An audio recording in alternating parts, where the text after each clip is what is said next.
2016 November 8-നായിരുന്നു ഇന്ത്യയിൽ അതുവരെ പ്രചാരത്തിലുണ്ടായിരുന്ന 500-ന്റെയും 1000-ന്റെയും നോട്ടുകൾ നിരോധിച്ചുകൊണ്ട് പ്രധാനമന്ത്രി നരേന്ദ്രമോദിയുടെ നിർണായകമായ പ്രഖ്യാപനം ഉണ്ടായത്. തുടർന്ന് വലിയ പ്രക്ഷോഭങ്ങളും പ്രതികരണങ്ങളുമൊക്കെ ഉണ്ടായി.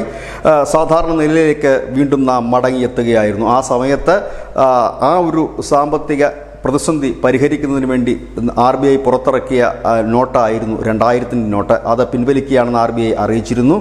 ഇപ്പോൾ RBIയുടെ പുതിയ പ്രഖ്യാപനം വന്നിരിക്കുന്നു. 98.12% നോട്ടുകളും തിരിച്ചെത്തിയിരിക്കുന്നു. 6,691 കോടി രൂപയുടെ മൂല്യമുള്ള നോട്ടുകളായിരുന്നു പൊതുജനത്തിൻ്റെ കയ്യിൽ ഉണ്ടായിരുന്നത്. ആ നോട്ടുകളെല്ലാം തന്നെ തിരിച്ച് എത്തിയിരുന്നു. ഇനി ആരുടെയെങ്കിലും പക്കൽ അവശേഷിക്കുന്ന 1.82% നോട്ടുകൾ ഉണ്ടെങ്കിൽ അവ ഇനി മാറാൻ കഴിയുന്നത് രാജ്യത്തുള്ള 19 RBI ഇഷ്യൂ ഓഫീസുകളിൽ മാത്രമാണ്.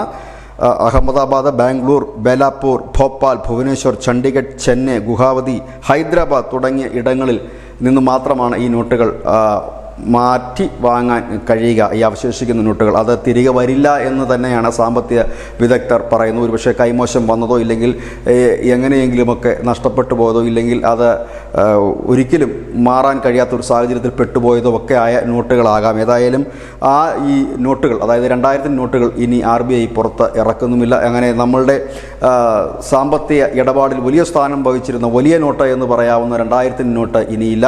നമ്മുടെ രാജ്യത്ത് ഇപ്പോഴുള്ള ഏറ്റവും മൂല്യം കൂടിയ നോട്ട് 500-ൻ്റേതായി മാറുന്നു. ഇതുതന്നെ ആയിരുന്നു നരേന്ദ്രമോദി നോട്ട് നിരോധന കാലത്ത് പറഞ്ഞതും. കാരണം ഈ നമ്മൾ ഡിജിറ്റൽ ഇടപാടുകളിലേക്ക് മാറേണ്ട സമയം അതിക്രമിച്ചിരിക്കുന്നു. ഇനി വലിയ നോട്ടുകൾക്ക് ഇനി സ്ഥാനമുണ്ടാകില്ല. കാരണം കള്ളനോട്ട് അടിയും മറ്റുമൊക്കെ ഇത്തരത്തിലാണ്.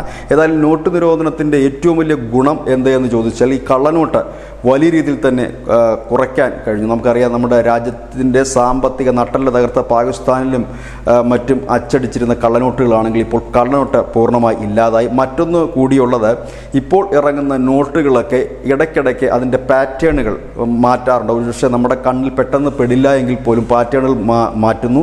ഒപ്പം തന്നെ കൃത്യമായി തന്നെ ഈ നോട്ടുകൾ ഏത് ബാങ്കിലാണ് കൊടുത്തിരുന്നത് എന്നുള്ള മനസ്സിലാക്കാനുള്ള കോഡുകൾ ഉൾപ്പെടെയാണ് വരുന്നത്. ഏതായാലും ഇതൊക്കെ ആയിരിക്കണം ഒരുപക്ഷെ ഈ കള്ളനോട്ട് അടിക്കുന്നവർക്ക് ഇതിനെ കഴിയാതെ വരുന്നത്. ഇല്ലെങ്കിൽ ഭീമമായ ഒരു ചിലവ് ഈ നോട്ട് അടിക്കുന്നതിന് വരുന്നു. ഇങ്ങനെയൊക്കെ കൊണ്ടായിരിക്കാം കഴിഞ്ഞ ദിവസങ്ങളിൽ 5 രൂപ നാണയം, അതായത് കട്ടിയുള്ള 5 രൂപ നാണയം പുറത്തിറക്കുന്നത് RBI നിർത്തിയിരുന്നു. കാരണം ഈ നാണയം ബംഗ്ലാദേശിലടക്കം കള്ളക്കടത്തായി കൊണ്ടുപോയി ബ്ലേഡും മറ്റും നിർമ്മിക്കുന്നത് കണക്കിലെടുത്തായിരുന്നു അത്തരത്തിലൊരു നിരോധനം. ഏതായാലും ഏറെക്കാലം നമ്മളുടെ ഇടയിൽ പ്രചാരത്തിലുണ്ടായിരുന്ന വലിയ നോട്ട് കൂടി ഇല്ലാതാകുകയാണ്. News desk, news India Malayalam.